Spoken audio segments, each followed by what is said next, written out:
Are you ready?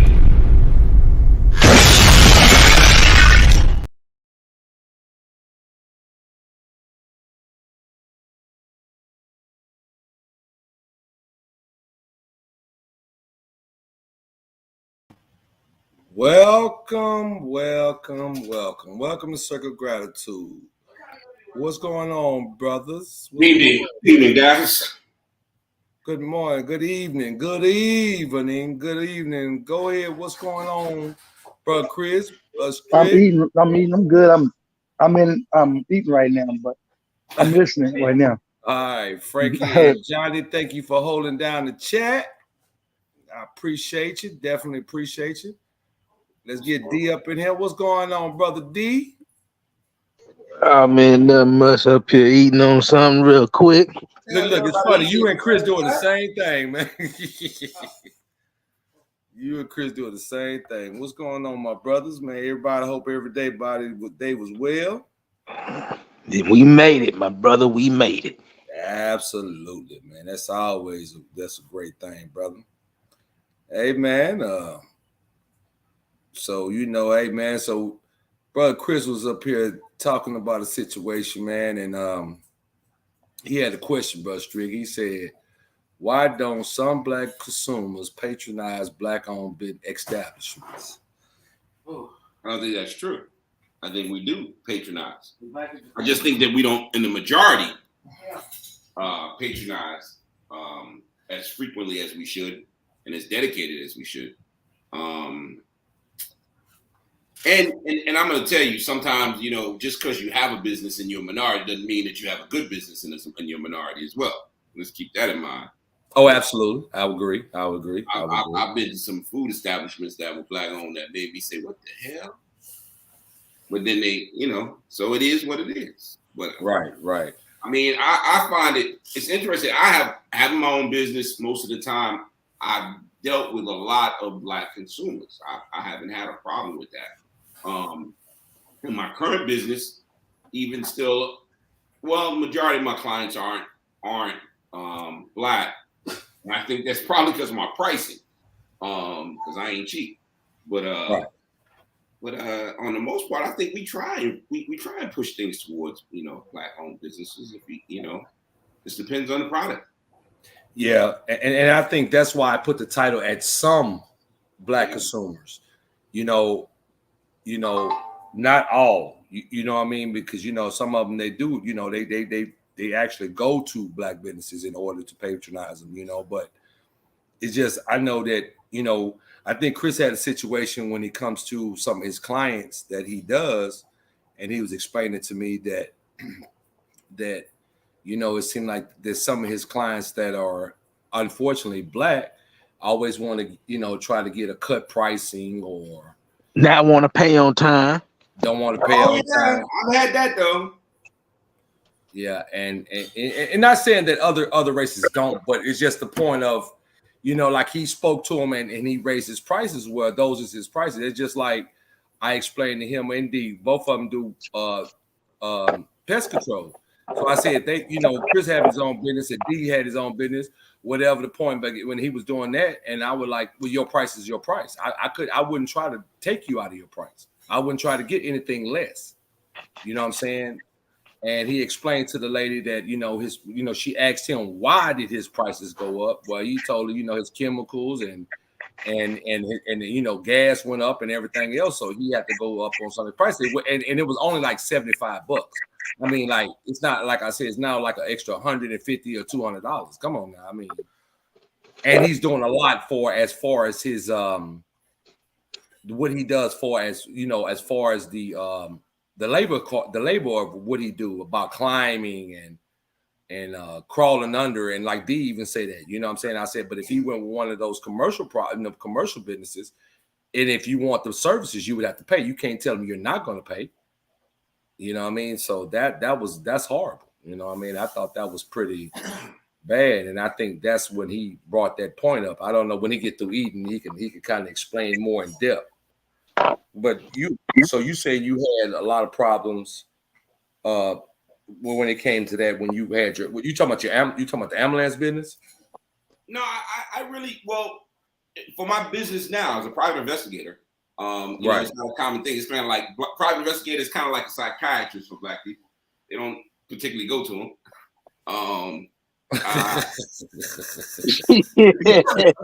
Honestly, in my opinion, should I say? And the cost. I mean, it's not something you do because you know I need it and I'm gonna go pay for it. It's because you got money to pay for my services. And everybody that goes to court doesn't hire a private investigator. Right. So, and a lot of times when we go to court, it's not a situation where we can hire a private attorney. Sometimes, you know, the majority of us have, you know, go to public defenders, or if we can hire private attorneys, you know, they're, you know, it's pretty expensive. And if you get to that realm and they get to me, then I get you. But most of the time, I don't get Black clients, to be honest with you. My most recent client happened to be a person of color, but most of the time, my clients are Caucasian men, to be honest with you. Right. They're willing to pay the service. It's pricing, I guess it is in that situation. But it is what it is. I'm not lowering my prices, you know, because I provide a service. Right, exactly. And that's the thing. And that's what I was, you know, the problem that I had with that was when, like I said, you know, if they want, like, we just use as retailers. Right. You know, you go to a retailer and you don't go in there and say, oh man, well, can you cut me a deal? You go in there if you want the product, if it's Gucci, if it's Prada, if it's Dunienberg, if it whatever it is, you're gonna pay the price that it states. You're not going to tell them, oh man, can you give me a discount? Oh, I'm not gonna pay you. I'm gonna take the product. They're gonna handcuff you behind right when you walk up out of there. You know what I'm saying? So, but then you offer a service, like Chris said, he offer a service. Now you don't want to pay. I mean, that don't make sense to me. You got to chase somebody down for a dollar amount when I provided you with services. You know what I mean?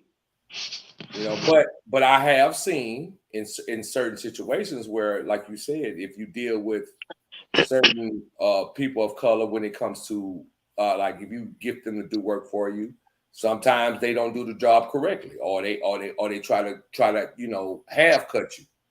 You know what I mean? Do you? And then you know you're figuring that, do you want quality? I want quality of work. So that means if I can't afford it at that moment, I'm gonna get it to the point where when I can afford it, so I can get it done correctly. You know what I'm saying? And to me that's why I'm at. You know what I mean? It's just like even like alcohol, whatever. You know, people are, I want. You got a what was it say? They said you got a soda budget with a champagne taste with a soda budget. Yeah. You know what I mean? And I think that's what happens with some of them too, you know, but like I said, sometimes people, but you might go on, like you have a PI business. Chris has a pest control, you know, and then they did get into photography. So my thing of it is so now what do? Do you tell them, oh, I'm not going to pay you because, or you try to get a discount? I don't get that, man. I don't know why, and it's some of us that try to do that, man. I don't understand. I don't understand that, but it happens, you know what I'm saying? And then, like I said, when I've seen situations where, like, no, I'm just saying, like, okay, I go back to what I kind of lost my train of thought. But when like you have a PI business, and they say if you didn't do the job correctly, or no, let me not even use you as an example. Use it like other people, like say they didn't deal with one. Okay, I'm gonna patronize his business because he's a person of color. Then he go do another one, then you get burnt. Now when they come to you, then they think, oh, I'm not gonna mess with them because black people don't do this, or they try to screw over you. But not everybody's like that. You see what I'm saying? So I don't understand that. Why people, you know, why is it like that? Why do it have to be like that? You know what I'm saying? You go in there, you people have especially restaurants, because I know a lot of us, we open up restaurants and barbecue joints and stuff of that nature. You know what I'm saying? And you might go to a place. I think somebody was telling me in Cyprus, they was going to a place, and then they said, not even like after they start getting all their clientele, then they start cutting back on their food. Yeah, man. Like you know how you go to a place, man. Oh man, they give you a lot, man. $15, man. You'll get a bunch of food, man. You have to take some with you. Then all of a sudden you look back a couple months later because they have the clientele and you know you have a good product. Well, now they want to cut back on everything. Oh man, instead of you getting 2 pieces of fish, you get 1. You know, instead of you getting, you know, a nice helping of macaroni and cheese or whatever, you only get not even a handful. You know, it's just crazy, man. I seen that happen too with black-owned businesses, man. But if I'm giving you the quality of service or the quality of food or whatever the case may be. Hey, you know what? I hate to look. Can I interrupt real quick? Chad? Yeah, go ahead, bro. Go ahead. I remember because something came to mind. I remember seeing, you know, that they have a TV show on Discovery. It's like the best barbecue, this, that, and other, best restaurants, whatever. And I'm not going to say the name of the restaurant, but I remember I saw this restaurant and it was in Houston. I said, let me go ahead and go by there, you know. And it was run by, you know, black lady. Right. And I remember going into this establishment and I saw, you know, I like to look at things before I go in and I noticed how everything was. I noticed she greeted every person besides the people of color. Wow. I watched this happening. And when it was like, I was like, wow, I'm looking at this and I'm going, I see what she's doing. It disturbed me. Right, yeah. That would have been very disturbing. And I say that to say it could be something like that. It could be aesthetics, but there are things that, you know, turn people off when it comes to business. And if you're a black business, I expect you to be exemplary. You know, when you come and get my job, my work for my company, you're going to get exemplary work. Right. You know, Right. If you're paying my fees, I'm gonna do the job. I'm gonna do it well. Right. And if you don't like it, I've had people say, look, you know, I just feel like it was too much money. Right. Yeah, but that's the thing. I don't know, man. It's sad, but it's true, man. And you know, you sit back and look at stuff, and like I remember at one point in time, even in Chicago, man.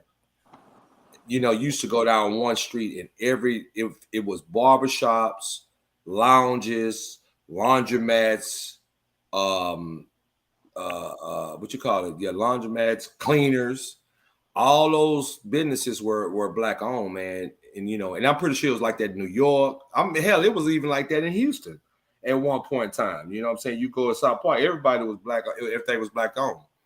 Now, you know, I don't know if they sold out to the next person or now you find, you know, how it look like, you know, you go to a Mexican restaurant and Chinese. I'm sorry, you go to a Chinese place and you got Mexicans back there cooking.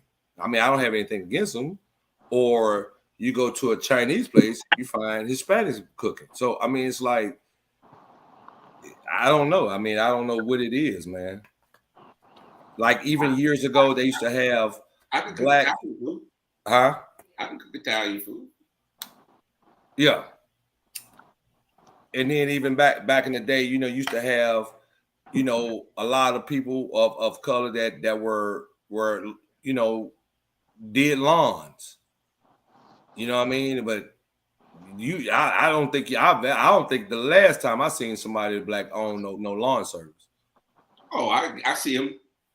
You see Yeah, him? I see a couple of them. My boy, he had one out there in Katy a while, some years back, man. I work with him at a couple of jobs.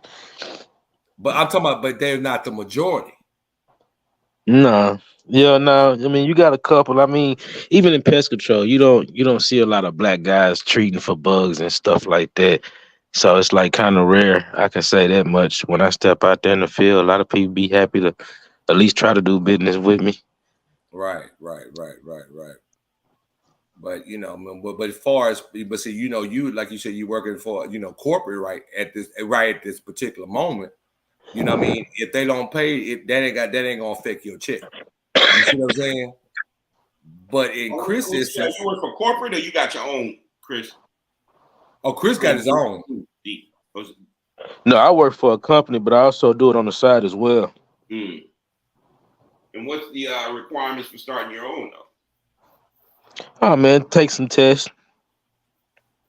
That's it. Mm-hmm. That trucks. Uh, probably get you somebody who you know that can supply you with the chemicals that you need. But they always got a distributor somewhere. You just got Oh to. yeah, pretty much. Yeah. Hmm. Yeah, That's cool. distribution, I think is as far as you getting the chemicals and stuff like that.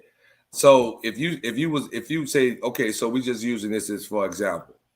If you want to start a basic, say, not saying nothing extensive that you guys do, but just say like say for roaches, maybe bugs in general, what would it take you for chemicals and a truck? How much would you think they would take you? Like rough, I mean just rough estimate. To start it off, like where you can at least you can you can get through a house with before getting paid. At least you can go 2 weeks. I mean, shit, you can get your truck. Uh, get you a couple of B&Gs so you can have some chemicals for the outside stuff that you can use for the inside. Get you some granules. And then if you really want to get serious with it, I mean, get you some gloves. Make sure you had a proper boots and stuff. And you're going to have to go in attic. So you're going to want to invest into a good mask, maybe a good bump cap because you got beams and stuff in the attics, boards and stuff. So you don't want to hit your head when you're crawling. So it's just all types of stuff. And you never stop learning. You always learning new stuff. Plus, once you really start getting off into business, you got certain classes that you got to take every month or every other month. You know, so But you it's know what? Hey, I'm, did you say every month or every other month? yeah, it's like little small CU classes, stuff like that. But you got To to keep, do a class every month. I think it's like once a month or every other month, Really? something like that. You know what? I find Yeah, it quite amazing that they can have requirements like that. That they should have requirements like that on so many other levels that they don't. You know what I'm saying? You realize you said every month you got to take a class. I'm telling yeah. you, It's like what's so like wrong? this class is it's like not something that you get tested on. It's just like general information where Yeah, they things like provide technology information, it keeps right? updating. Yeah, Certain laws and regulations they keep updating. you You know what I'm realize saying? you say you got to do that every month. As in the state of Texas, as a law enforcement officer, you're required to have 40 hours of training within a 2-year period to maintain your life. Any classes you want, just 40 hours of training within 2 years period. And they also have law updates, of course. But the thing is that that's all they require. You got to go to class once a month, whether it be going or you're just taking it online. I don't care. The fact remains is that they're only requiring 40 hours. You got to go every month. I tell you something. you know Man, some take your life away, and they only give them that little bit of training. right. Yeah, and then this is something that's with the company. Now, once you go off on your own, there are certain requirements that you have to show the board, and I think those is like maybe every 6 to 9 months is something that you have to show up for. Because, like I say, certain laws and regulations they're always updating. Certain things about different pests, certain times of the seasons. You know what I'm saying? They put that out there, and it's like they want to see those hours that you've been going if you holding a CA, which is a certified applicator. So, it's a lot. It's a lot. I mean, you got some people who get out there and hustle their business and who don't take the time out to put the craft into what they doing. So they cut corners and stuff like You that. need to But stop in. You when need to you can stop go on anywhere. and go ahead on and get the proper stuff behind you and take it serious, man, it'll grow. Yeah, I stole all my customers. You do lawn care too, or just Yeah, insects? I mean, just inside the house. all right, bro.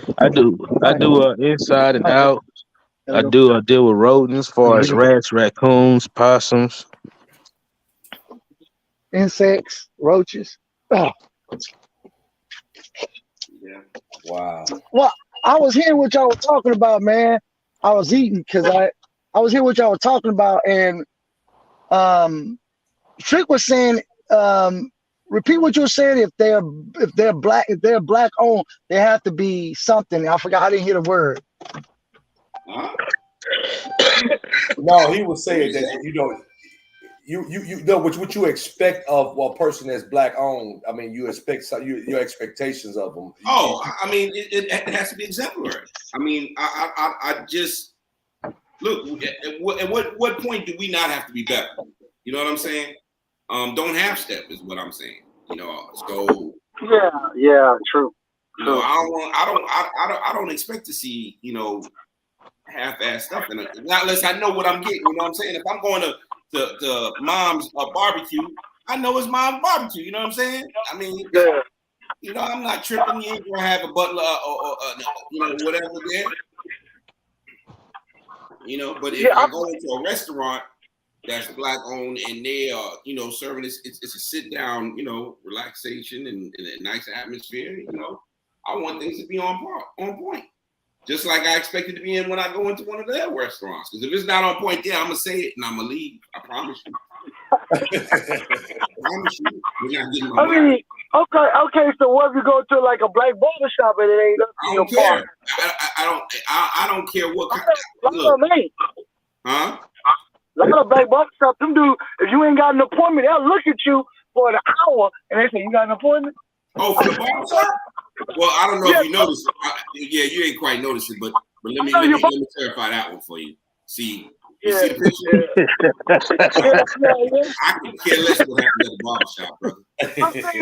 I'm saying it like most black people that I say with this old black lady, she used to be like a supervisor, and she always tell me, treat me like you treat the white folks. I was like, I treat everybody the same. I don't try to be you. I just pay me like the white folks. Just don't my price is my price and pay me like the white folks. But sometimes white people don't pay you either. You know, some other races don't pay me either. But I get that. I think what you're saying is that as a black person with my own business, and the other black people, some people do a good job, but some people do the shittiest job. No matter if some people do shittier job because they'll treat that other black person like, I'm going to service. I don't have to do that too much. I'm just going to half-ass. You know, whatever. And I try to treat them the same, but then when you do too much, some black folks like, you're doing too much. But I'm doing extra because that's what I'm supposed to do, and I'm just doing extra because you got extra problems. But they don't see that, and they think that I'm gonna charge them more. And I'm like, no, I ain't gonna charge you. You sure? Because if you tell them, look, I'm gonna go in your attic. Oh no, you have to go in there.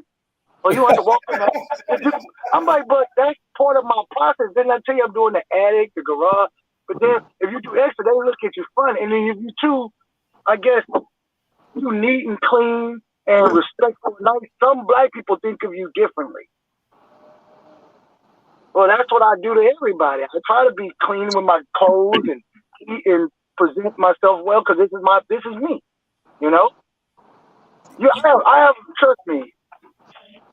Sure, you got your business. You know, some black people, they like you say, you want them to be accepted. You try to be, but some of them just want you to be, you know.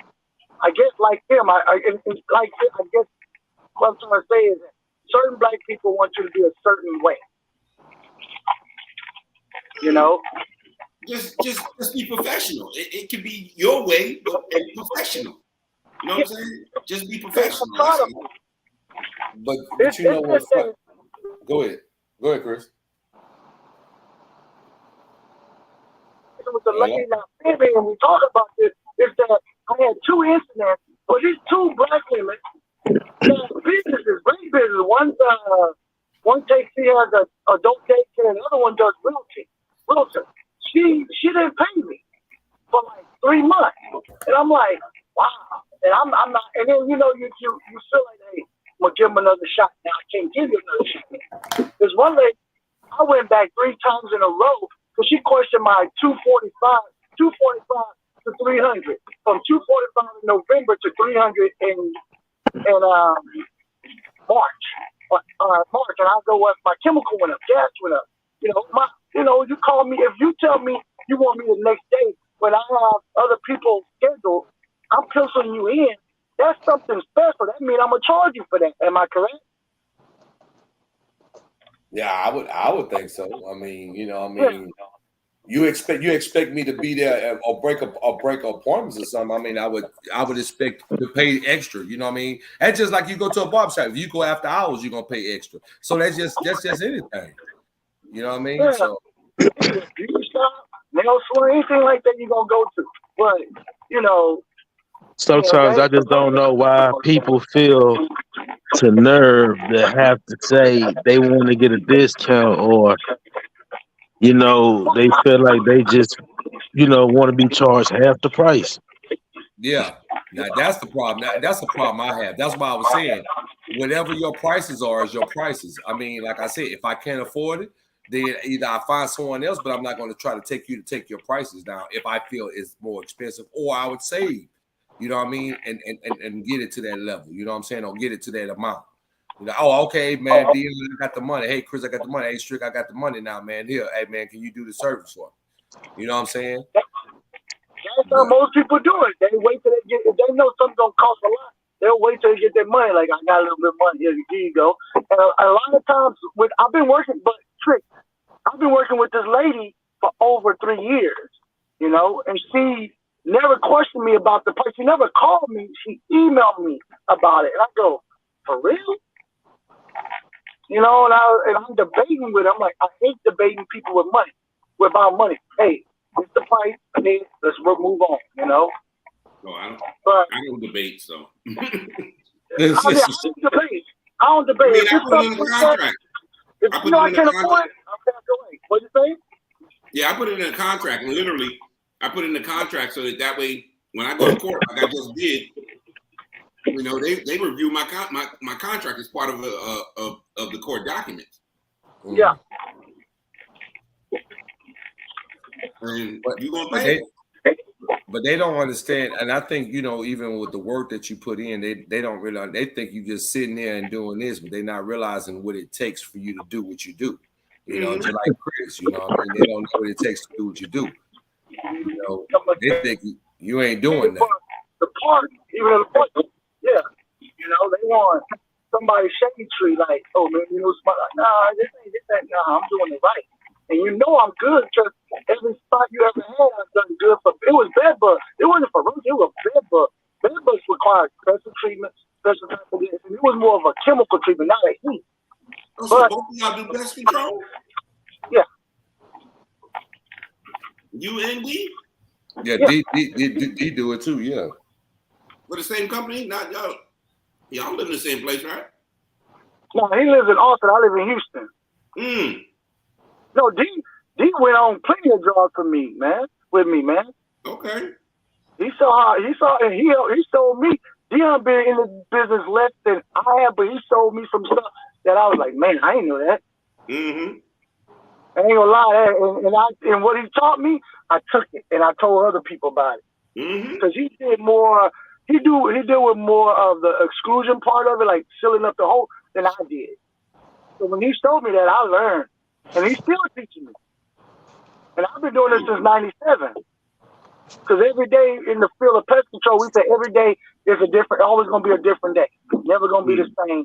You're going to start your call, but you don't know what situation you're going to get into from Mr. Jones or Mr. Simpson. You never know. Ain't that right, D? Yeah, for sure, bro. Yeah. But as far as us supporting each other, we'll go to a restaurant. We'll go to a barbershop, but we don't do the plumbers. We don't do the electrician. We don't do the HVAC. There's a lot of us out there that need that support from us, but us, we don't support it. I learned that from an Iranian guy. He told me that. He said, when I came here in the 80s, black people was construction workers, plumbers, electricians. They was the trashmen. He told me everything. He said something happened to where I said, well, I told him drugs, basically. But I told him, I said, a lot of people went on to further their education. A lot of people didn't want to do trade no more. That's true too. But trade is what is the bread and butter of our community. My electrician is black. My plumber was black. Till he decided he was going to charge me $75 to put an outside faucet on.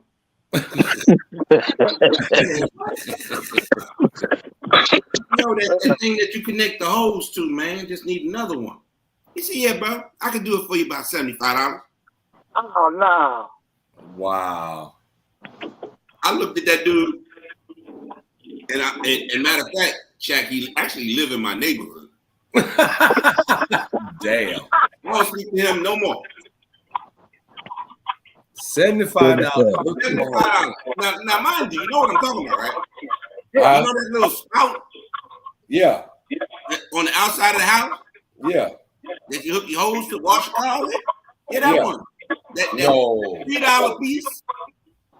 You want to charge $75. And it wasn't even to me. It was to my neighbor. And she an old lady. $75. Black lady. Black man. Some But people just be money hungry for chump change, man. Yeah. $75, that's a lot of money to do something that's gonna take probably less than 10 to 15 seconds. So I know he's my partner. If he gonna put another faucet in, you just would take it. He's basically the faucet is outside already. All you doing is putting on the little head up, right? It's just it's just a screw on and screw off, man. Yeah, that's it. You screwing something, and 10 times out of 10, you gonna have a drill. He ain't digging a hole, laying the pipe. You don't need one. All you need is 2 crescent wrenches. One to hold it, one to turn it. With the other one, turn the other one. That's it. That right there, either he needs to pay a bill. That's all I can think of. I'm thinking about the $3. He needs to pay a bill. He needs to make this quote. You don't increase your prices of putting $75 is too much. But $75, man. That's But you know what though? Honestly though, man, that's really sad to charge somebody to put that on. You know, I mean, that pretty much, bro. I mean, I don't screw a light bulb on the second story of a house for a lady for free one time. You know what happened though, right, Chad? Yeah, I know. I went to the store, I got the damn thing, and I put it on for my neighbor. You just didn't want to do it at that moment. You say, hey, man, why you do that, man? Why don't you put that on there for me? Yeah, I know what you're saying. I got you. That's when crazy. He said $75, I said, no, that's all right. We good. That's great. But you know what, guys? I'm gonna tell you something, brothers. One thing I do have a problem with, man, to a certain extent. Like, say for instance, you walk into a restaurant or you walk into an establishment, and I understand, you know, the pro-black thing and brother, whatever. But I had a guy, man. I walked into a restaurant before, and I was in Houston. I can't remember exactly where it was. And the guy was like, "Oh, hey, you know, he all proper and everything. Oh, hey, how you doing?" Right. And then he gonna come to me when I walk up. What's good? Well, wait a minute. I want the same goddamn service now. Shit, now wait a minute. Now you gonna what's good me, but you gonna tell him, "Hey, how you doing?" So that means I want the same professionalism that you do, bro. That's how I think about that barbecue place. Same thing. You greet every white person that came in here. Oh yeah. I'm watching you. You ain't say shit to nobody else, not even me. Wow. Yep. Oh yeah, we worse when it comes to the like the food service. Oh God, man. Like, hey, how you doing? You know? I've had some great service, but yeah, I've had. I'm not gonna eat there. I'm not gonna eat there. Yeah, I don't blame. I would have walked in and walked right back out. Me personally. Yeah, I won't know whether you get good service. Yeah, because you ain't gonna get to it. Yeah, man. That, you know, but and that's just the thing, man. It's just, I mean, I want I like quality of work, man. You know what I'm saying? And you know, it's like somebody starts something, you get one person, you know, them jokers. Like I said, hey.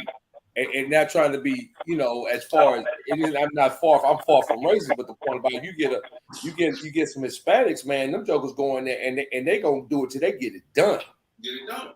You know what I'm saying? You got some, not all of us, some of us.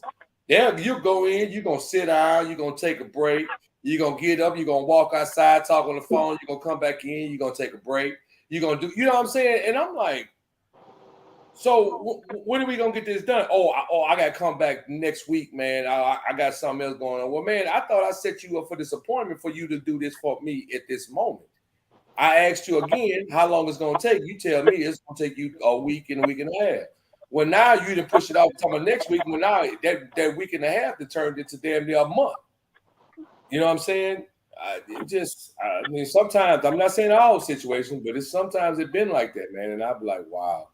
Mm-hmm. And it's crazy, man. It's like I don't know, but I get why we don't patronize some big black businesses, but you know what I'm saying. But if you're getting the quality of it, then the ones you want, the one that you get the quality from, you try to get the discount, like D say. You know what I mean? If it's 150, you try to get it for 75. Mm-hmm. I mean, you'd be surprised how many people will ask. That's not what's going to happen. I don't know. Hey, you got two windows open, Chris?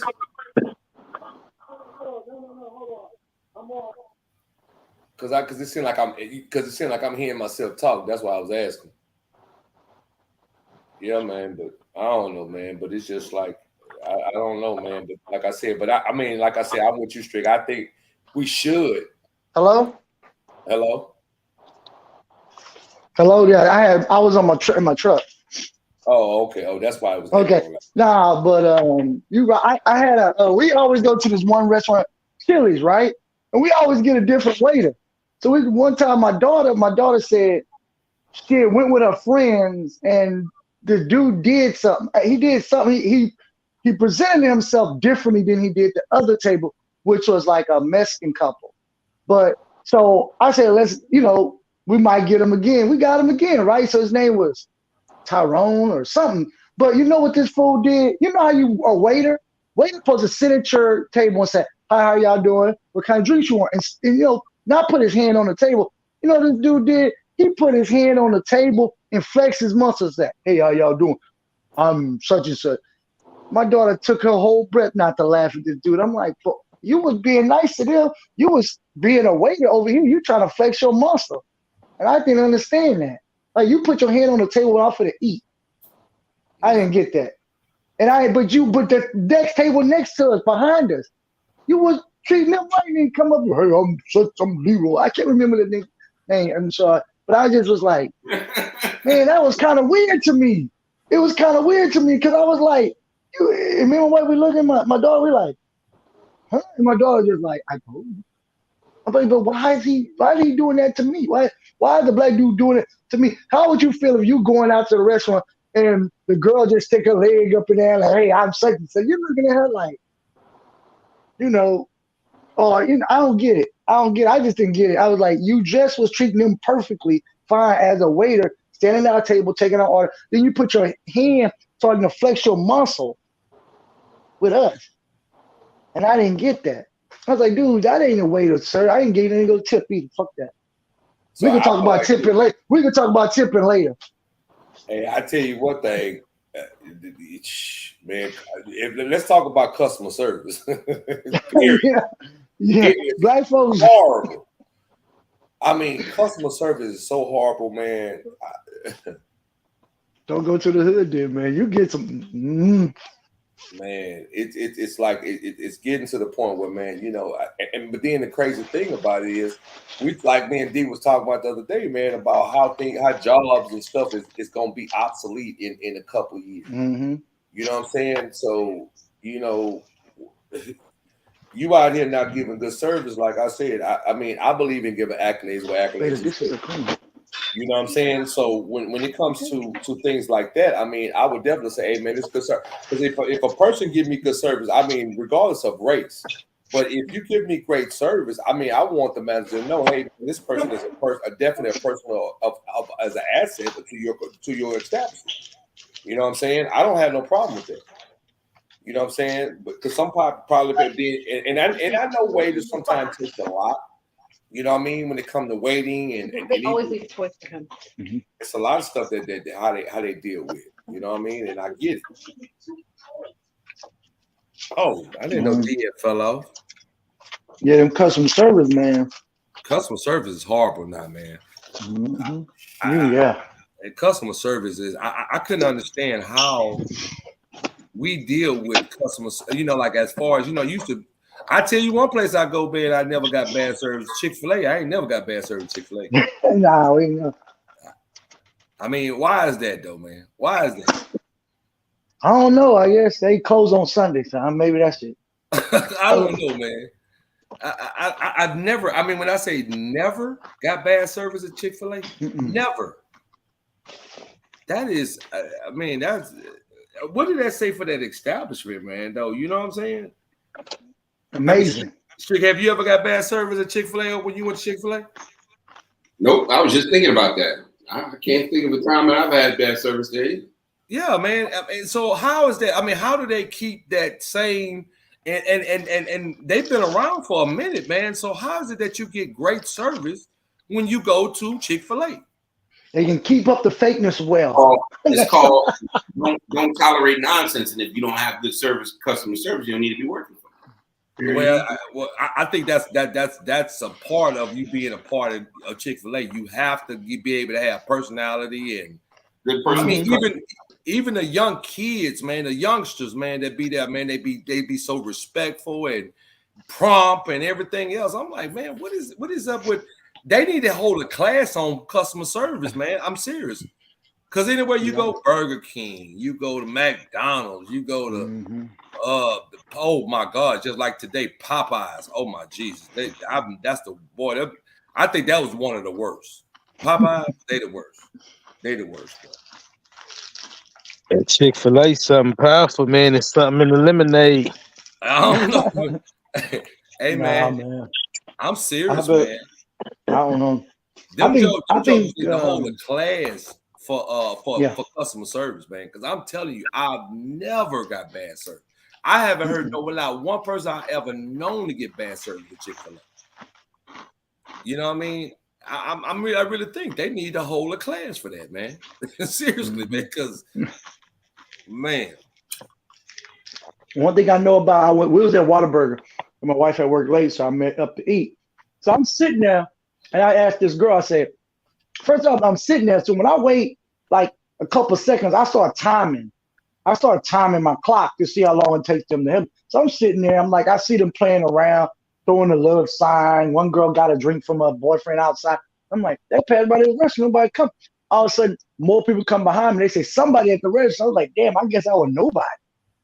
Because I was by myself for a minute or two. Make a long story short, I told a girl, onion rings. She gave me fries. Then the second time, they still give me fries. I'm like, I understand y'all young. Your manager should have just took over the thing. So I said, that's when y'all was talking. Listen, y'all, I said, look, I understand they young, but this is my second time getting large fries. And I told the girl onion ring. The girl wearing these long ass nails, she probably hit fries instead of onions. That's right. So I'm up here like, my wife was like, I don't even want onion ring there. I'm like, hey, that's customer, that's dealing, especially when they're young. But the worst is when they're an older person and they give you bad customer service. They know right from wrong. If you 35 and up and you getting bad customer service, you just shouldn't be in the industry. Well, not everybody. If you're not a manager now, you shouldn't be in that shit. Yeah, man. But some of them like that, man. It's just like I said, it goes back to, and you know, sometimes it be a lot of us, man, that has the attitude. You know what I mean? And, you know what I mean? And thinking like you owe them something or something. You know what I mean? I don't get that, man. I don't get it. I don't get it, man. But like I said, man, you know, I mean, I don't know. I wonder, man. And I think it's a question, but then at the same time, I mean, just like you said when you were talking about Black Wall Street earlier, you know what I'm saying? You don't think that we would never get back to that point. What you think about that, Strick? Which aspect? Meaning as far as like if they would try to put a Black Wall Street like how the unity was back years ago, would you think they could start that up again and make it work? Well, I don't know. I mean, I tried several times when I was on a job trying to unify people to that level, and on a small group, really. It's possible. You know, you just got to have people that are willing, dedicated, you know, committed to doing the same thing. You know, you organize things in the right way, it can be done. Well, how about the part of, you know, who want to be the leader? You know, we even though that everybody is their own boss or their own establishment, but how do you with that when it comes to leadership? Like, in the situation that I tried to develop, I did it so that way everyone had an equal opportunity to present something as a business opportunity. As we and put our money into a fund, everyone had an equal opportunity to bring something forth to the group, and then the group would vote on it as a total. But without having a leader, it was an investment opportunity. The way I looked at it, But it's hard when it comes to leadership because everybody wants to be chief. Nobody wants to be an engine. And I know that when I was a chief. Right. But the thing is that it's difficult when it comes to the leadership aspect. It's about establishing a business and then having a baseline, a group of individuals, and then bringing people in afterwards. And that's what makes it hard because people are very reluctant to trust Black businesses and on that field, unfortunately, on the investment field at least. But it just takes a willingness to do it. It takes a willingness. You're right. I mean, you got a point there, Trey. You got a point. What you're saying is, but like I was telling them earlier, I said, unless you're part of that clique or the clan of that group of people doing it, you good. You're going to be successful. It's 4 or 5. Like if us 4, we get together and do it. Yeah, we are good, but let somebody else come in. I know somebody. Oh, wait a minute. I don't know him like that, like you do. But instead of coming to an open mind and say, look, he might be an asset, most of us will go, nah, man, it's our thing. Yeah, I've been through that. It's our thing, man. I've been and I don't get it. I'm open-minded. And if somebody else coming to tell you with something better, hey, go ahead. But we all, like you said, we all can't be chief. I'm an engine. I'd rather be the engine. I don't want to be the chief. Chief, trust me, chief is too much. You'd be surprised how much the man next to the man can get done. Yep. The man next to the man ain't the bad dude. That's not a bad position to hold. Nah. I just, like I said, me personally, like I said, it's possible, but do you have? You would have to, first of all, basically, I wouldn't say even interview nobody, but you got to see where their mindset is. You know what I'm saying? Because if you got one on there, okay, this is just like we start a business. Well, depending on if it's a brick and mortar or certain, and depending on what it is. At certain points we have to put money back into business. So, or say we make $5,000. Well, we're gonna say, okay, well, we're gonna split $5,000 4 ways, or do we take partially and put money back into business to grow it? No, that's established when you first do a business. You don't the revenue when it comes to the profit, you don't take profit out of a business for the first year anyway. No, I get it, but I get that. But what I'm saying is, some people, if they thinking that they see it as a money grab, they probably want the money up front. Oh, man, I put my money in there. Or I did this. No, it don't work that way. I know you don't work that way because I really have that established. But I'm just saying that some people feel that way. They're not ready for that business experience. Then. Oh, absolutely, I would agree. They're not ready because if you think you're gonna get revenue out of a business as soon as and then to the point of what percentage, that's established beforehand anyway. All of that's established beforehand. To be in a business venture and not know that you're not going to get return without some period of time, that's a normal process. You're just not gonna get it. Now, there are situations. I had a situation few years back where they were selling 6 million barrels of crude oil. They were looking for somebody. They call that Texas Gold. They had a ship that was stuck in Port of Houston, had 6 million barrels of crude oil, needed to sell it. And all I needed to do was get a buyer that was willing to take it off of his ship and get $2 on each barrel. You know how much money that is? Man, it's a lot of money. How many barrels was it? 6 million barrels. Oh, yes. 6 million barrels. Yeah. But those type of things happen. Unfortunately, somebody screwed the deal up for me. But yeah, of course. Somebody did. It was like, yo, we need to know that, bro. All you need to do is connect your buyer with my seller. All these 99,000 questions you asking, not relevant. Not relevant. All I need you to do is connect my seller to your buyer, and we split this money. Right. But you got to get on the phone and start with this 99,000 questions before he connects you to his buyer. Man, shut up, bro. Let your buyer figure that out. But no, that's not what happened. Bro, you say $2 on each barrel, and it was 6 million barrels? Yeah, that was last year. Oh, that was some nice change, bro. I literally told the guy that connected me with the seller, with the buyer, who was his connect. I said, man, why did you do that? I told you, don't put that MF in. And apparently, look, this is the crazy part. This is how it gets crazy. These guys were both on the phone at the same time.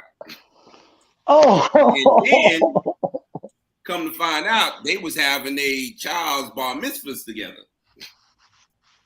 So I got to see that guy at the bar mitzvah.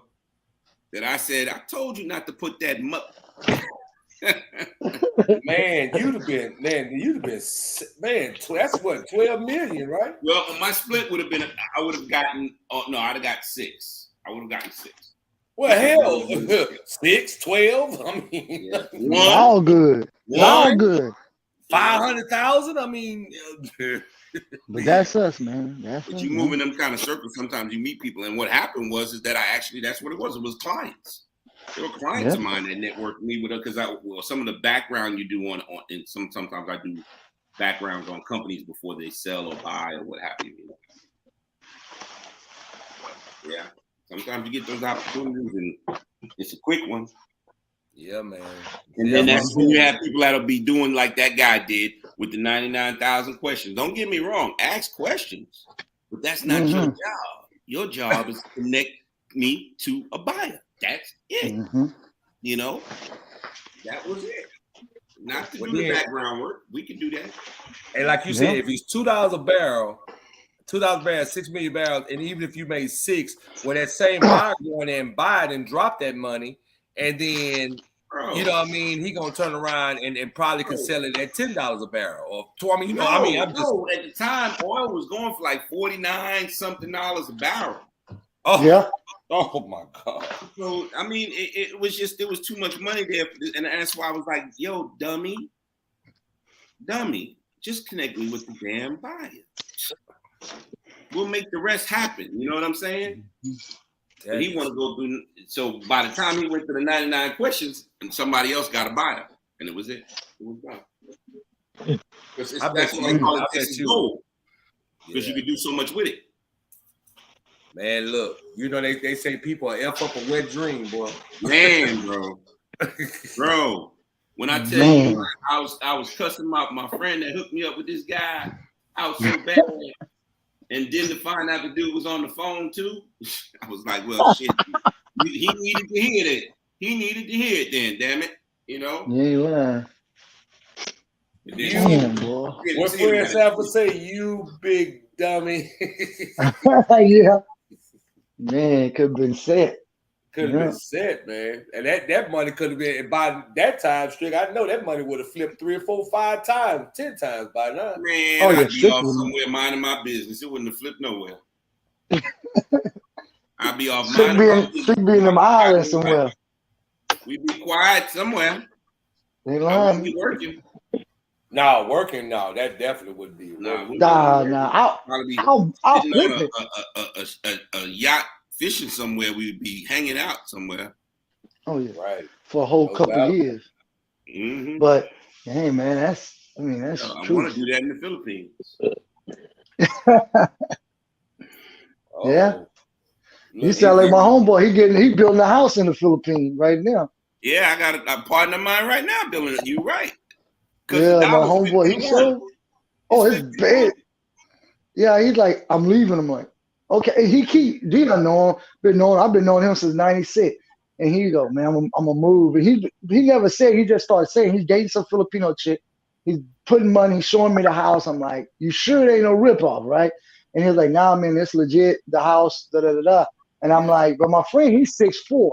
And I'm like, you 6'4", you gonna be a basketball coach. You ain't gonna be no carpenter, no artist. You're gonna be a basketball coach. But anyway, he's he building ain't a house gonna out be that. there. He ain't even gonna be that because if you there, you ain't getting no job. You ain't getting no job. Hey, Strick, Nah. I was trying to explain to D what you was telling me about how it is over there about far as the cost, and tell them how much you said if you want a butler, how much? What? If you wanted a butler, you said you want a driver. Well, I can tell you for a maid that you will contractually agree to that she'll work 8 hours a day, either 4 in the morning and 4 in the evening. During that time, she'll cook, she'll clean the house, she'll wait online to go pay bills, she'll do all of your shopping, all of your cleaning, wash clothes by hand. That's 300 pesos a day. Now that's live in or not. If she lives in, then you got to provide her with food and a place to lay. But that's 300 pesos a day. And what is that? What is that in American money? About $4. Mm-hmm. You heard that? You heard that deal? $4 to $5. Yeah, like that. See, I told you, man. See what I'm talking about? I was trying to explain to him that I said, well, Strick probably can explain it better. You also have to pay a yearly stipend to Social Security if you have an employee there that's a maid. But 300 pesos a day, and then you give them a bonus of 500 pesos on Christmas, which is $10. And they really implore you not to pay above that because the thing is that that's the standard of living. And if you go above that, you're more than likely not to get the service that you want because the individual will have the money that they need and they won't come to work. You know, if you're giving them double that, they're not going to come to work. The minimal income is $7,000 to $9,000 a year. So that means they get about 300 pesos a day, roughly about $100 or $500 a month is what their basic income is about. You know, so you're $125 a week. And that's an 8-hour day, 8 to 10 hour day, 6 days a week, some people. And that's the same thing with your maid is 6 days a week. I mean, I come out there and pay a chick rent. No, that would be the problem. You see what I'm saying? That would be the problem. That is the problem, to be honest with you. Because you figure, look, $10 is 500 pesos, right? Yeah. So $20 is 1,000 pesos. Hell, that's 3 days work. You see what I'm saying? 3 days pay. $20. You think about it. I have 50 walking down the strip with me. Now there's 300,000 Americans that live in Manila City, and they can live off of Social Security. You understand me? My Social Security would equate to about 150,000 pesos a month there. You can rent an apartment for $160 a month, which is really nothing. But you can rent an apartment or a house for 30,000 pesos. And you still living good. Yeah. You get a house. Come on. Well, you can't own land as an American in the Philippines, but you can build a house on land that's leased on a long-term lease, and you own the house. Yeah. So y'all gonna stay up under this roof right here? $18,000, you can build a brand new house. How much? Yep, that's what. $15,000. That's it. $15,000. I'm the new Hugh Hefner. Look it up. Just look on there. Look at the houses in the Philippines. Yeah. You know, across the houses in Cavite or Manila. You know, and you'll see something that say 300 million pesos. Or 2 million, 5 million pesos. But you think about it, pesos is, like I said, for every dollar is 50 of their pesos. Mm-hmm. So, Man, that's a lot of bread, bro. A lot of bread for us. When a dude living in an apartment for $160 a month and he got a valet and a concierge, he pulls up his bike and he gives the key to the valet. The valet park his bike. $160 a month, bro. Wow. Mm-hmm. I told you, D. I told you, man, when Strick was telling me that, I was like, wow. Yeah, this is the one dude, man. He said he lives off of 250,000 pesos. It's about $5,000 a month. And with that $5,000 a month, that's his house, his food, his driver, that on call, the maid service, which is his mother-in-law, and private school for his kid. They eat out 3 times a week, and He said he still has money to spare. It's just he doesn't do nothing. He just relaxes because he's living off of retirement. And his quality of living is exponential. He says, I may not live like a king, but damn, it's sure nice being a prince. Yeah. You know? So with that saying, I have to say a lot of I listen to a lot of old school, like, you know, singers. That's why they go overseas too, because first of all, it's more, the money goes a little bit longer over there. Plus, they can still do what they do. Yeah. Well, I mean, the thing is that your quality of living, you think about, you know, you're able to live, you know, when their average income is $7,000 to $9,000 a year, and they're living. So we live on triple that, double that, quadruple that, whatever it may be, 10 times that. But at the same time, you be able to live down there with that kind of income, your quality of living would increase exponentially. You know what I'm saying? It's gonna increase. You're gonna, I mean, and you'll probably feel bad. Like when I watch some of these expats, they call them expatriates, but they're not expatriates. But anyway, you know, they say, you know, sometimes I feel bad that I live better than the average Filipino here because of my income, and their income is really low, but it goes so far there. Yeah. You know, so that's the thing. You know, if you can make it, make it. But he ain't gonna go down there and get no job though, because they ain't employing. Yeah, I don't know. He said he because he got a lot of skills. He said, I want to do that. I'm like, I don't know, man. You call as hell. Bro. And you don't speak that language. If the average income is 300 to 500 pesos a day, why are they going to pay anybody else more than that to do the job? For real. That do make sense. Too. You're going to work for that do make sense. Cause they paying you in their money. Yeah. Well, he might want to get a job, but he could probably create jobs. No, you ain't create no job that's gonna pay, man, bro. You ain't gonna create no job that's gonna pay you no money down there. That's the misconception, and that's what people really don't realize. They think they're gonna go down there and get a job. You're not gonna get no job if you don't have the money coming in to you regularly. You ain't getting none, okay? That ain't America, Jack. Yeah. They ain't gonna pay your ass no more than 300 to 500 pesos a day, like they gonna pay some other Filipino 300 to 500 pesos a day. You ain't getting no $6 a day, brother. No, I was looking at that too. I was looking it up. There's no way you going to already have that loan money coming in. Yeah, you have to have that money coming in. So that's why I say this: the people that are living there, they're living off of Social Security. They're living off of retirement. But if they, if you think about going and getting a job now, no. Man, just bet you had like 100,000. You think about if you had like $1 million, man, you could live for the rest of your life off $1 million in the Philippines, bro. Yeah. Yep. You could. They don't kill you. No, they not. $9,000. You know what the biggest problem when it comes to murder rate in the Philippines is? It's jealousy. It's jealousy. Yeah. It's not about robbery and all that. No, it's about jealousy. Jealousy of what? Jealousy of goods or relationships? Yeah. That's wow. It it's not. They don't have the kind of crime that we have. Wow. Yeah. That's crazy, man. Mm-hmm. That's crazy, man. But it just tells you. It just tells you, man. It's amazing, man. It's amazing how we can. And then people complain here, man. Like you said, the way they're living there. Now, if you got money, of course, you whatever, but you still would feel bad because you go over there and you see how people living off of 300 pesos, man, and over $4. $1 million, $1 million American dollars is 54.5 million pesos. 54.5 million pesos. You just gonna go there and live, man. You just gonna go. Why would you work with that type of? I mean, with that type of money? You're not. I mean, I wouldn't work. No, you're not. You're really not. Man, most I can see myself doing is probably helping people, man. That's about it. That's the other thing, D. That's the other thing. See, we have a generous heart, so we'll give, and you gotta understand. People know that when you have a generous heart and you'll give, they're gonna take.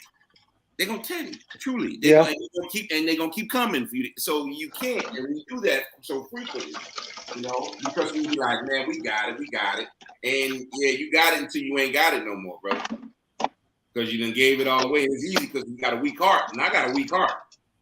But I don't know. I got a greedy stomach, so I learned. Hey, Sexy May. Yeah. Yeah. They warn expats against giving too much. Really, they warn them.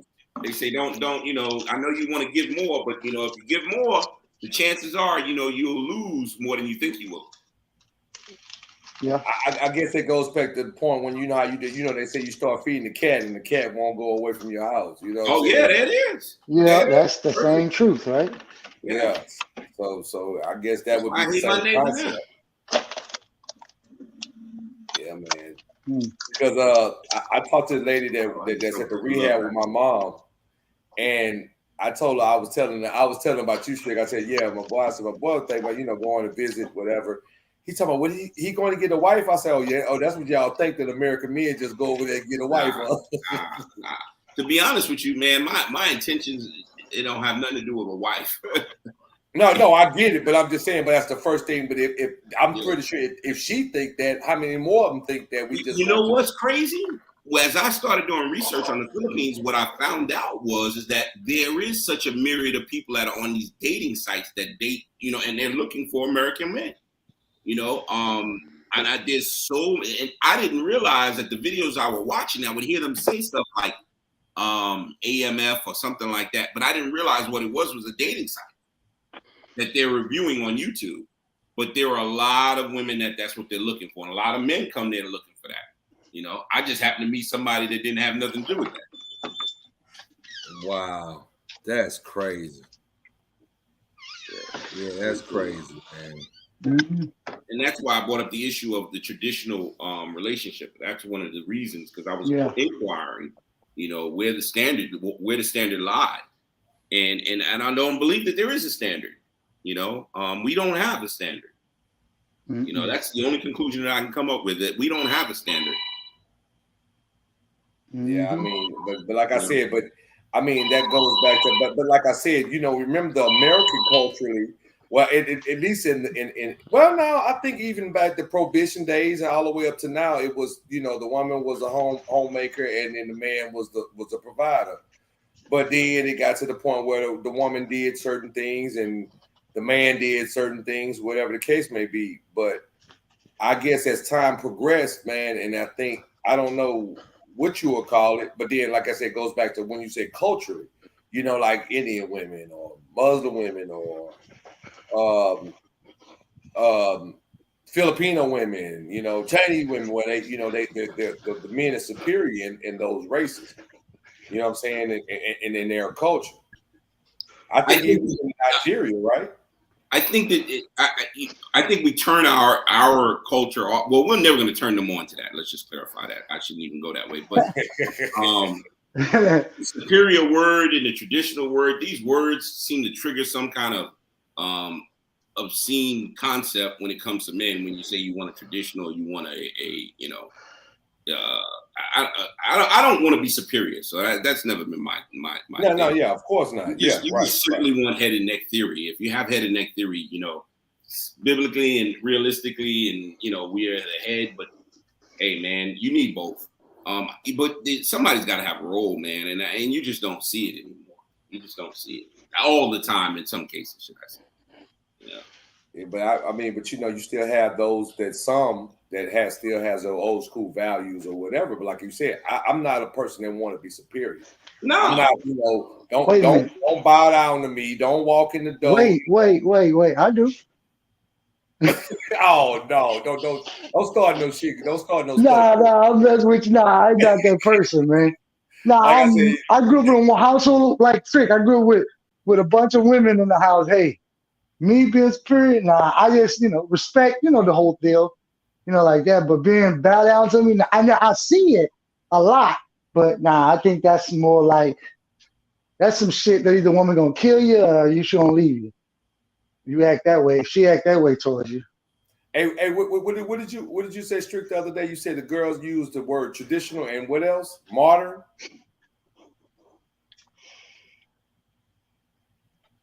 Strick.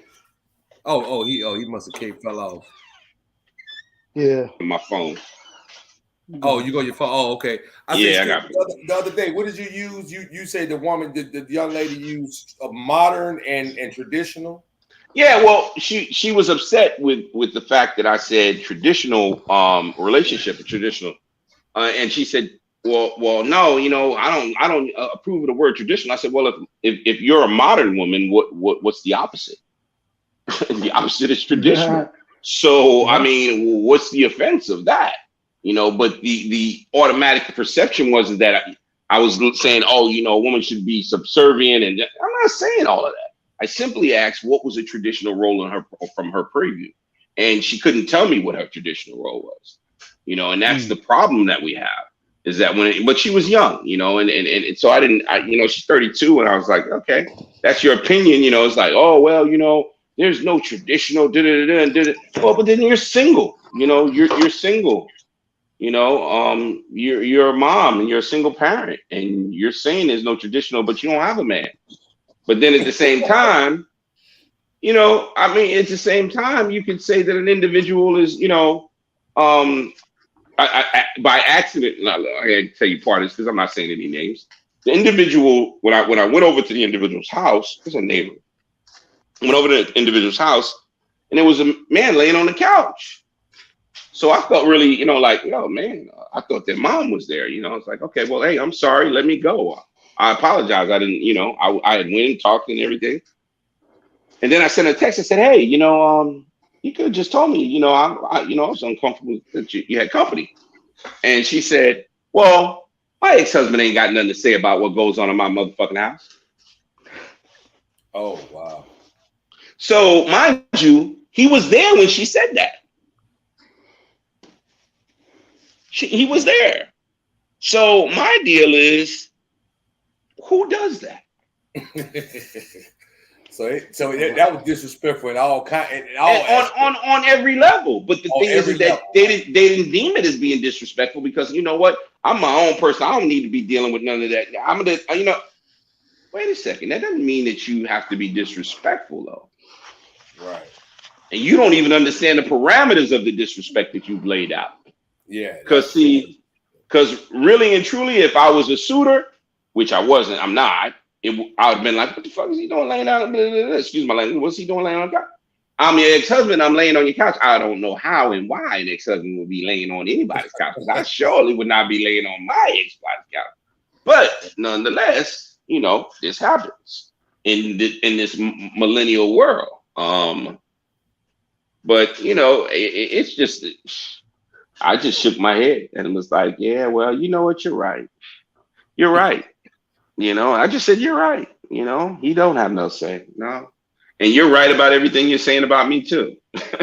So what was he doing the whole time? Just laying on the couch? Just laying on the couch, bro. Through the whole conversation. Well, we didn't really have a conversation. The conversation we had was on the phone. I didn't know he was there on the couch while she was saying the things she was saying until I got over there. When I got over there, I'm like, okay. And I left. I put it all together, and I'm like, yo, one, you was on the phone with me talking crazy while your man was on the couch. Oh yeah, she was on the couch. Then, and I didn't realize, I just knew you was talking to me crazy. I didn't think that dude was laying on the couch. So what you was doing was performing. You see what I'm saying? You performing on the phone with me while he's laying there. Then when I get over there, I didn't know he was there, but when I get over there, I'm like, okay, let me excuse myself. And then I make contact with you, and then you start performing again, talking about how your ex, but I don't understand that. I don't understand any of it. I think it's crazy. But for this young lady, that was acceptable behavior to her. So in your opinion, I mean, do you think that today's times that women are trying to but some women are emasculating? Yeah, emasculating. Yeah, absolutely. What absolutely. You say, Chris? Oh, I guess. What happened? No, I say, do you think today? Do you think the new millennial women are emasculating men? Yeah, in some cases, yeah. Shit, I don't know about some, but I mean, okay, I understand that's your opinion. I get it, But I don't know in some cases because I just think because at some point where, you know, some women are making more money than men, and you know, when you got the man laying on the couch, as you say, playing video games while the woman get up and go to work, you know what I mean? I guess that plays in all of a big part into it. I don't know, man. It's crazy. mean, you got some women out there, man.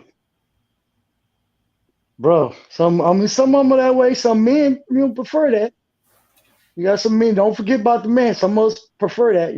I don't. I don't prefer that, but some men, they don't mind that.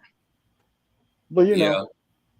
But like he said, that woman probably was just hot capping or whatever back in the day. Hot cap, I bought some old stuff.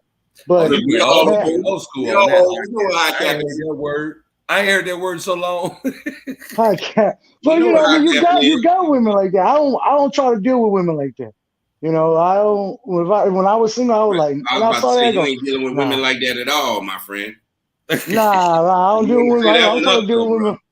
Yeah, I was like, man, I don't deal with that, bro. But when I was single, I just didn't vibe well with that. I met girls who, was, but you can call them HOs, but I'll bang them, and another dude come by. I'm like, I go by the house, another dude. I'm like, hey, what's up with you? Who you on the phone? Just I'm like, passing what? by, huh? Yeah. I'm like, oh, well, I thought you was that. Okay, I didn't know you were HO. Well, you should have told me that. You coming out this way, but nah, never been that masculine man. Never been. I ain't never had no woman do that. My wife, even when I've never really not worked in our marriage. Everybody start off slow. I ain't gonna lie. 2 bit here, there, and there. But she never. She was the type of woman that came from a household where the man was a head. The wife, the mom was the mom. Stay at home, cook, clean, take care of the kid. Once the kid was out of school, she went back to school, went to work, and she was raised that way, which was different than most girls I ever dated. So she let me be that man of the house. You see what I'm saying? Well, I don't know that feeling. Yeah, she uplifted you. She uplifted you versus trying. Oh yeah, differently. Her dad is a man's. When I say he's a man's man. Don't give him no lip. He's 91 years old, so back in the day it was different. He had to come up with the times. He was different, a little different. A lot different. Better say, he was a man's man. And we lost all that. There's no men's men anymore. You notice that? Well, if you could stand up as you on your own too, yeah, you'll be a man's man. But as far as relationships, I think it would be a tad bit different. You know what I'm saying? Yeah. Because some women may say, "Oh, a man can't tell me nothing." You know what I'm saying? Not all women, but some women will say that. You can't tell me nothing. How you gonna tell me this? How dare you say that to me?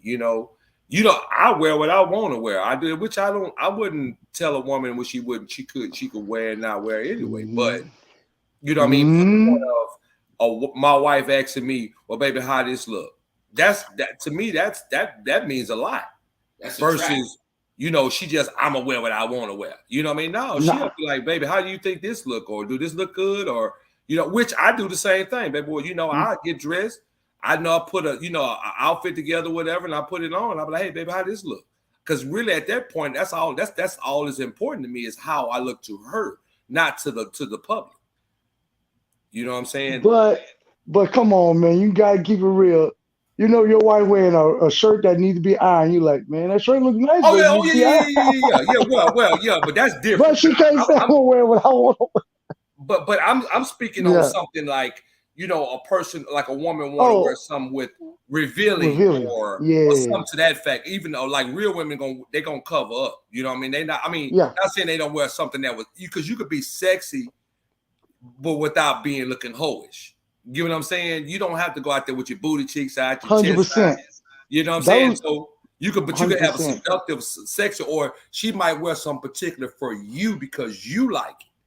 It's not for everybody else. It's only for your eyes only. I mean, meaning as it might be maybe a little low cleavage or something to that fact that she like for you, you like to see like a sexy to her, but she ain't got to go out there and be showing, you see her like you see. I was what's the young lady that's married to Russell Wilson? Sierra. Yeah, you saw what she wore to the awards. Yeah, but I ain't nothing wrong with that. But I'm just saying, I get it. Yeah, but that's a different. Yeah, she's in a different atmosphere. I mean that's expected. That's what they do. Yeah, but I mean, that's still strict though. I mean, no, she wore it to the movies. It don't make it right though. It don't make it respectful. Yeah. He probably said it looked good. Yeah, he probably did say it looked good because he know what he got. She sells. She sells an image. She sells an image, and that image is part of her sexuality. So okay. Well, here's the problem that I not necessarily I have a problem with because to each their own. He like it, I love it. You know what I mean? But so what happens? It goes back to the younger generation that see stuff like that. Not saying that they're not strong-willed and strong-minded, but at the same time, think about it. They thinking that it's okay for them to wear. They're not a celebrity. They're not in that status, but they like it. You know what I'm saying? Now they try to go wear that with their man, and their man ain't gonna go for that. He probably, probably go cut up everything that looks like that in the house. You know what I'm saying? But, yeah. I mean, I'm just saying, but that's what I guess image. Like when they say image, how who was that used to say? I'm not a role model. Was it an athlete or was it Ice Cube? Jordan said that. Yeah, I'm not a role model. So Ice Cube said it too. Yeah. So that they putting it in perspective, like, okay, well, I'm not a role model. So that means don't go on what I do to say that, and he just specifically put the specifics on that to say that I'm not a role model. So why do you think he said that? In y'all opinion? Hello? Because he didn't want to be looked upon in that manner. Yeah, right, but I'm just saying. It was Charles Barkley did that too. Right. Oh, but Charles Barkley said that he wasn't a role model. I mean, because the thing is that, look, I don't understand why we glorify athletes as role models when they're good at sports. Just because you're good at sports doesn't make you a good person. Thank you. I learned something very crazy when I was kid. Two of my greatest heroes, Sidney Poitier and Julius Erving. And I think I mentioned this before, about the idea of what they said that discourage or, you had these ideals of just because an individual is good at a specific sport. That's American culture, that they're good people. That doesn't make them good people. So they're not model worthy. And those individuals might have been saying that because they weren't. They weren't, and they knew they weren't. They just were good at basketball or good at football or good at whatever sport. I don't know how we've always equated individuals' physical attributes as being them good people or the talents that they have in any way. So I agree with that. But we're the only race that do it though. You never nobody say that. Who's a quarterback just retired from the Buccaneers? Oh, Tom Brady. Tom Brady. Tom Brady is that right? Nobody in other communities do that. We're the only ones because you know why? The number one reason why? MONEY. They got money. Yeah, well, money plays a big part in that aspect. I mean, in that way. I mean, yeah, of course. Yeah, I mean, and that's the truth. We don't say like, well, this lawyer who went to college and all that, he could be a role model because he could be a prime example. But but I believe in this generation of ours, we'll never have a leader like Malcolm X. We do got some, but everybody come with controversy now. Ooh, I knew he was gonna say that. I was waiting on that one. I want to know which one. Tell me. No, I said, I think we'll never have a leader like Malcolm X, Martin Luther King again. Young, not old, but young. Because it's already been done. Yeah, because we sure ain't got one now. No, we got a lot of photo oppers. Come out and preach and talk now. Yeah, but the photo oppers. We ain't got none of that. You gotta think. Even though all this come about Martin Luther King. Yeah, all of them was young. We don't got no young people like that no more. We'll never have that. we have agitators. Yep. I mean, really, you know, I haven't seen any leadership. No, I'm sorry. So it's really unfortunate. We don't have any that speak up like they should. But I mean, but someone that has a voice that when he speaks, everybody listen, and you know, or none of that. That's all athletes. Well, that's the thing. But And I'm rappers on that. Why are celebrities looked at as role models? You know, rappers. Because they're popular. Because they're popular. Look at Donald Trump. We elected a president because he was popular, not because he was capable. He wasn't capable. Right. This dude never had an office of any sort. You had him the highest office in the land because he was popular. And he was different because he wasn't what they said, a politician. A businessman running this country. So it's not about your credentials of what you. No, it's not about that. Problem that popularity wins the case in this situation. Popularity is what wins things. That's what people. True. What they recognize is what they see it enough. They start to think that they think a certain way, and that's it. You know, but it doesn't have anything to do with the individual's credentials or ability. It's popularity. You know, stupid. Now, I'm gonna tell you one. Now, Donald Trump, they can say if they want to try, yeah, you know, he is who he is and whatever. But when Herschel Walker went up there, I was like, oh, bro. But he put him up to it, though. But he put him up to it. He's the one that told him to run. I was bro. Trump handpicked Herschel Walker. He handpicked Herschel Walker to run. He's an idiot. That dude, that dude history came out. I like, dude, you should go underneath the rock. You need to go back and crawl back into the dark spot of the shade because you was this and that. He didn't know how to talk. You know, he was practicing with his team. How do I say it? Who was that sending me something with Herschel Walker when he pulled out that badge or something when he was a baby? Yeah, he pulled out a badge to show that it's just it was so insulting, intellectually insulting. You know, ethnically insulting, every aspect of an insult that you can contrive of in regards to Herschel Walker, he presented it. You know, it's sad because it's like you put this buffoon up here. Yeah, man. I mean, I hate to say it, and I probably didn't add to the cause, but I was laughing, man. I ain't gonna lie to you. I was like, bro, you gotta be out your mind. I mean, it was insulting. Don't get me wrong, but at the same time, I'm sitting there like, do you know how you're looking like a straight up idiot, man, doing this, man? I couldn't believe it, man. I couldn't believe it. But what that tell you about his supporters? They didn't care. He was a Trump's guy. Well, yeah. So wherever Trumps go, I go. Come on. If I put it like this, I still bring up January 6th, the insurrection, whatever. But I put it like this. I put insurrection. I put it like this. If I'm a gang leader and I can have somebody go out and do a drive-by, I'm a gang leader that can send somebody over there. If I was y'all, I would go back my country. What did he say? I say if I go back, he said if I was y'all, I'll go back. I'll take back my country. That's what he said. Oh, that's what Trump said. And them idiots go, we should do it. We should do it. Has a government ever been a game leader, man? History, man? I don't know that part. Has it ever been overthrown? No.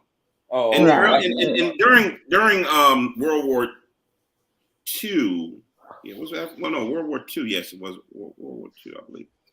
There was a Marine general that was in cahoots with the Prescott Bush, the Carnegies, and someone else to take over FDR. But that was the closest it ever came to it. If you'll ever look at the coup that his name was, I think it's Medley, General Medley from the Marine Corps. Actually, they conspired to take over the United States government, but it didn't work out, of course. But that's the only time. Yeah. And here it is. What did happen in what 21? I mean 22. I mean 20. Mm-hmm. And now that many years later, you try to take over with overthrow the fucking government, man. Like, come on, man. Bro. I was too. I I thought I was watching a movie, man. I promise you I was. I thought I was watching a movie. I was like, is that for real? Like, and people and all this face recognition and all stuff. Y'all thought y'all wasn't gonna get caught. I don't believe a lot of them did get caught, but a lot of them from Texas, though. A lot of them from Texas. Oh, Florida too. Yeah, I'm like, you go figure the cities, the two states we said, Florida and Texas. yeah, but guy's name was Major Smedley Butler. Smedley. Yeah. Smedley. Yeah, Oh, I'm going to overthrow the president. Wow. He's the one that prevented it. Yeah. But you know, but like I said, they like Sex May said, like we was talking about the men. She said the new women take care of these men. Man, I can't lay in the bed and watch my wife take care of me, bro. I'm sorry. Not to that. Not to that. What do you mean? What do you mean? Hold on.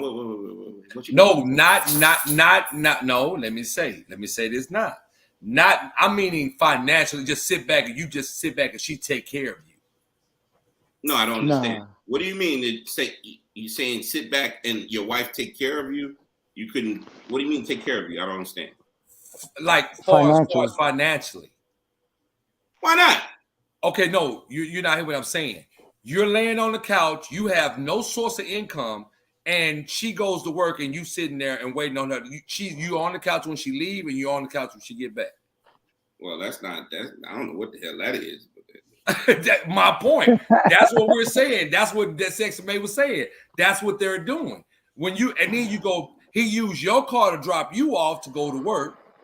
Yeah, he has no job. Yeah, that's some youthful. Well, I don't know what the hell that is. You got another kid. Oh, okay, but what let's use example. Remember Baby Boy? Remember when he took the girl to work and he go drop off in the car and go get to another girl and go pick her up in her car? Man, I tell you, I agree. I agree. It's a new age, man. But you know what? I can't even say to these new women because I knew some cats was like that too. I know some cats that ain't even never have a job hardly, and women was taking care of. Oh, yeah. Never had a car. Yo, there was a dude that told me. He said, "Man, I ain't working. Man, I don't work. I got women work. I don't work." I'm like, "Huh?" And was dead serious. He said, "I ain't never had a job." I was like, "Really?" To me, that was like, I was living behind CarMax on 59 back then when he said that. I never forget that dude. He's like, "Nah, I don't work. I ain't never worked." He was in his damn near 40s. But there's cats that are like that. I mean, but what do that say as a woman? What's that? Where does she set her standards at? Well, she don't have value of herself though. Yeah, apparently, because you find a lot of guys that go out there and look for women with low self-esteem, so they can take advantage of them. Yeah, I would agree. There's a lot of men that do that shit. They look for women with low self-esteem, so they can take advantage of them, and it's a shitty thing. It's just that. Look, having 6 sisters, if that ever happened, it'd be problems. That's all I could tell you. Right. Yeah, I think that. Yeah, that'd be a problem. That's not something that I can. I am in no way in favor of anybody that dominates, disrespects, mistreats, abuses, any kind of. No, it's none of that. But I just do believe that a man or woman do have their own roles in a relationship, and that's something that should be at least established. But man, there should be no. I am for men being respected and treated as men, as women should be treated as women. But your understanding of it has to be clear. It's one thing. Yeah. Well, see, that's the point. They probably come in there with blindly anyway. Nothing established. They just go in it like we was talking about a few lives ago, where it's no more dating. It's no more. So that means you with them 1 week, you meet them 1 week, y'all get out, y'all go into the bedroom the next week, and then probably 2 weeks after that, y'all move in together. So at what point did you know when you do you know that person? Do you know what they're capable of? Do you know if they have a job? If hell, even if they have a significant other or not? You just enjoying the moment. Yo, Like some men strive on women that have men, or vice versa. Women strive on women. I mean, men that have women. better not do that in the Philippines, bro, because that's the only reason why you can't get convicted for killing somebody. Is if they were cheating on your husband or wife, you find them cheating and you kill them, they won't convict you. Is that some crazy shit or what? Because marriage is forever. There's no divorce. So that means you go out there and date some chick and find out her husband kill your ass. He good. You just dead. So infidelity is that's one thing you don't want to do. No, you don't want to do that because there's no divorce. There's no divorce? No, there's no divorce. You don't have a divorce in the Philippines. You married, you married. Seriously? Seriously. Wow. You married. Well, that means when they say for thick and thin, through better, worse, forevermore, that means that's the truth there. That's the truth. That's the truth. Now, that's between Filipinos and Filipinos. There's no divorce. Now, I don't know about Americans because I ain't planning on getting married. I just know that I wasn't going to get killed by nobody either. Yeah, right? That's the main thing. Look, you a PI, you'll be doing surveillance before you even start dating, huh? Bro, look, surveillance. I'm doing surveillance on the whole country before I go. I'm doing surveillance on the whole country, bro. I done been to, I don't know how many different islands so far, just looking and seeing. You figure 7,000 islands and 2,000 of them occupied. That's pretty interesting to me. What say that again? 7,000 islands and 2,000 of them are occupied. Wow, that's still a nice number of islands that's unoccupied, right? Yeah, it is. Mm-hmm. But the thing is that you look at how many cultures and how much diversity is in 2,000 islands of people that have different, people that look like us that we didn't even know existed 8,500 miles away. Wow. I didn't even know they, huh? Philippines, 8,500 miles? Yeah, 8,500 miles away. Yeah. Oh my Jesus! What is that about? A 3-day flight? It's supposed to be like 18 hours, something. Might even be 24 hours. 12. I think it's 16 hours to Thailand, and then 4 hours to where I gotta go. From what I understand, but I don't know. You know what? Funny thing you say that, yeah, because she did say that. She said, yeah, because the lady I told you that work at the rehab, she did say because she just went, mm-hmm. And she said I think she said just basically 24 hours, basically. Yeah, depending on where you're going, it could be 24 hours. She's going to Manila. Manila, yeah. Yeah, and then from Manila, I will probably go to Vietnam for 2 weeks. Because I got, Ben has hotels there. Oh, yeah. Oh, he do? Yeah, he's been trying to get me to go for years. So when he told me, he said, when I go to the Philippines, which I don't know when I'm going anyway. But when I go to the Philippines, I need to, hook up with him, and then we'll meet up in Vietnam. And then I'll stay there for a couple of weeks. Yeah, you think? Oh, yeah. But then she said he owns the hotel. Right. But she said she going for 2 weeks, but she said it's gonna take her 2 weeks to recoup from the time change. Oh, absolutely. Because it is now, right now, let me see. I can tell you what's crazy. Right now, what time is it in the Philippines? Right now it is the 6th, and it is 10:39 a.m. So they are 13, 14 hours ahead of us. Wow. No, that's 12, ain't it? 12. Yeah, but it's the next day. It's 10:39 right now. Yeah, about 13 hours. So about 13 hours. Wow. Yeah.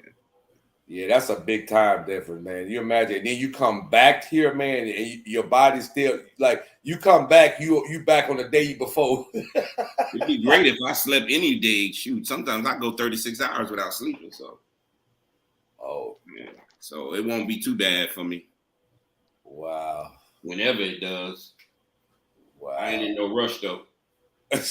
You get there when you get there, huh? Yeah, 'cause, you know, I'm scared of flights. chill. So Hey, yo. huh? Hey, I'm sorry about that, man. We ain't even know you was I'm gone. gonna call it a night, bro. All right, bro. Yeah, we're about to call it a night Y'all too. have a good one, I didn't man. realize it had been that long, bro. Me either, man. I was just going with you. Yeah, All right, man. All bro. right. I didn't realize I was All just right. talking, man. Y'all good night, bro. Y'all Bro, have a have a good night. night, God man. bless Texas May, Frankie and Johnny. I appreciate y'all, ladies. I appreciate y'all coming in.